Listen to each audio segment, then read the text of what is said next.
আসসালামু আলাইকুম প্রিয় ভিউয়ার্স, আশা করি সবাই ভালো আছেন। আলহামদুলিল্লাহ, আল্লাহ পাক আমাকে অনেক ভালো রাখছে। আজকে এমন একটা টোটকা আপনাদেরকে দেখাবো, একেবারে সহজ একটা টোটকা এবং সহজ একটা প্রাকৃতিক সমাধান।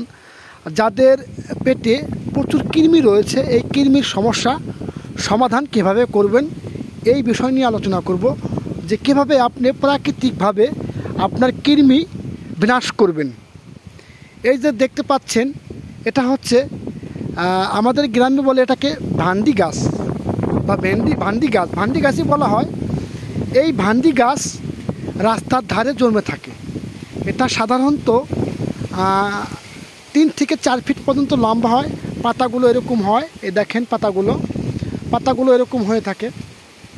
এই পাতার রস করে যদি কেউ নিয়মিত সকালবেলা বাসি পেটে 4-5 দিন বা 1 সপ্তাহ খায়, তাহলে কিন্তু কৃমি বিনাশ হয়।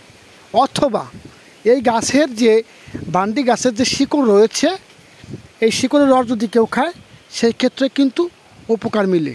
তো যাই হোক, সবাই ভালো থাকবেন, চ্যানেলটি সাবস্ক্রাইব করে পাশে থাকবেন। আল্লাহ হাফেজ।